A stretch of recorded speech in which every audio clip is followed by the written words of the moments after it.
Hello and welcome to a closer look with your host, Clinton Edminster. Today we're exploring the riverside properties west of the Savannah Bridge in Chatham County, Georgia. Using information from Sages, Google Maps, and the internet in general, I was able to identify, parcel by parcel, the roughly 23 different uses from here to Houlihan Bridge, which is about 6.5 miles away.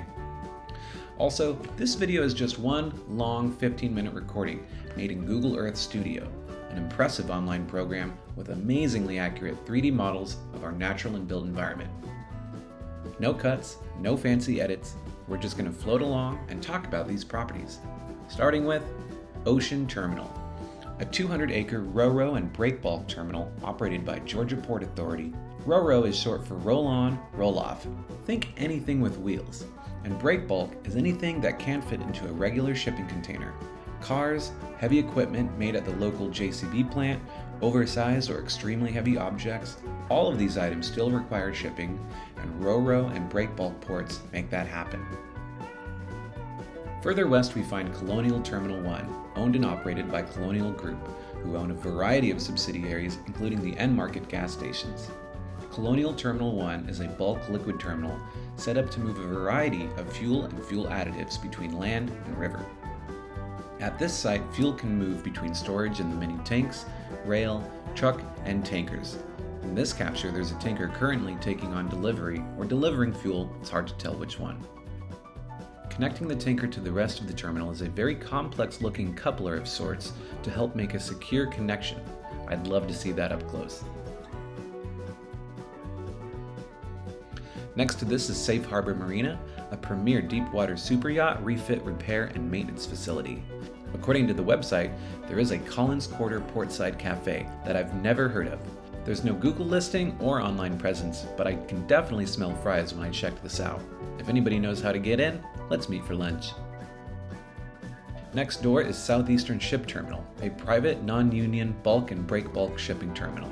We can see warehousing is available here, and a closer look at the equipment near Lathrop Avenue indicates some type of bulk dry goods handling. Next to this is Colonial Terminal for dry and liquid bulk.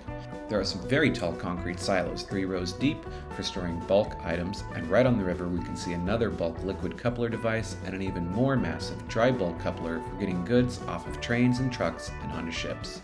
Very, very cool.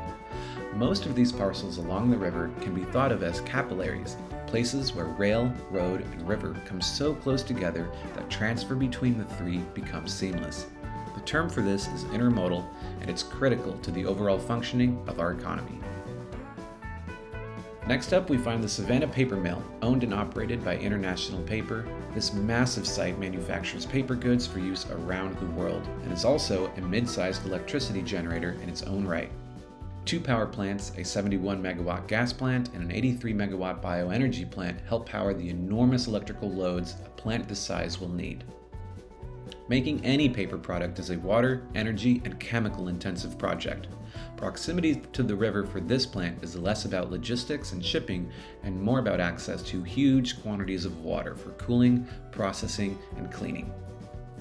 West of the main factory, we can see the raw storage of logs, wood chips, and a giant basin of water. I'm not sure what the basin is for, but maybe later we can get a better look at how this giant plant operates and the basic principles of modern paper manufacturing. West of the paper mill is another terminal owned by Colonial Group. Looks like this is a bulk liquid and dry goods terminal, and the liquid part is still under construction, according to this capture by Google Earth. Again, we can see tanks storing liquids, the tall concrete silos storing dry bulk materials, and the equipment needed to move both from storage to ship.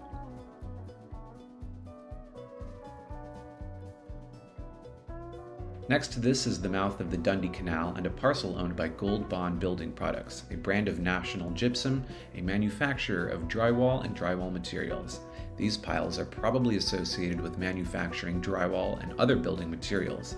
Again, we see classic signs of dry bulk handling throughout the site. Right next to this is a parcel owned by Southland Oil Company. Technically, this parcel has no riverfront property, but it does come very close. I couldn't find much about this company, but it does look pretty similar to Colonial's bulk liquid terminals, so I'm going to assume it's pretty similar. Next, we reach Garden City Terminal, owned and operated by Georgia Port Authority. This is an immense site. It is the single largest contiguous container port in North America at a little over 1,345 acres. I'm not going to cut ahead or anything. I think it's important to see just how big this place really is.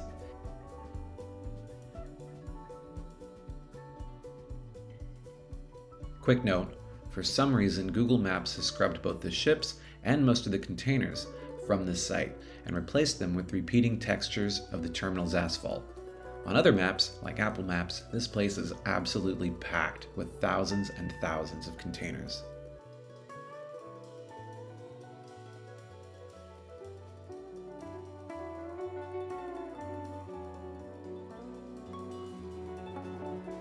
Unlike many other ports throughout the country, Garden City Terminal is operated by a state authority, which allows it to maneuver with a latitude and capital backing that private terminals could only dream of. Garden City Terminal has 9 berths along the river, totaling 9,693 feet. There are 34 active cranes that moved 5.4 million containers in 2023, and with direct rail and interstate access, Garden City Terminal can claim easy 2 to 4 day access to 44% of American consumers and manufacturers. There's obviously a lot going on in the port, and I'm not going to even try to cover it in this video, but one day I would like to take a very deep dive into the logistics, financing, and future plans of this terminal. So stay tuned and subscribe.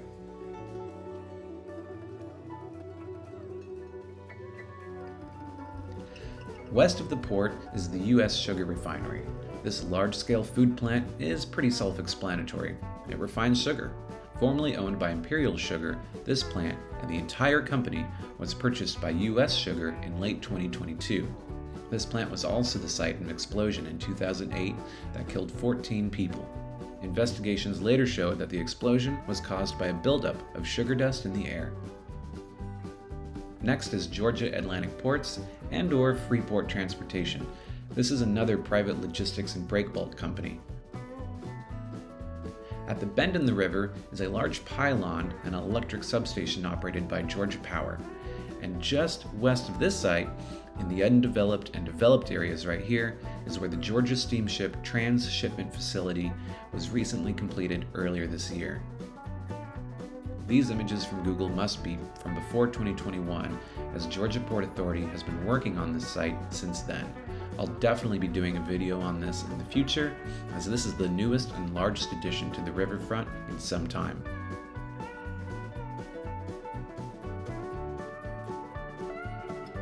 West of this, we find the Port Wentworth Paper Mill, owned and operated by International Paper. This is obviously their second mill on the Savannah River, and similar to the first one are the telltale signs of chimneys, piles of sawdust and raw timber, and clarifying ponds to clean up the water used by the factory.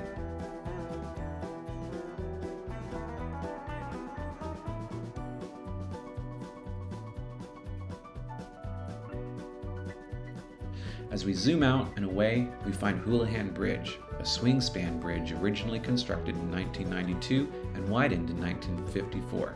We'll likely do a video on this wonderful little bridge as well, as it's currently under the process of being replaced and eventually demolished.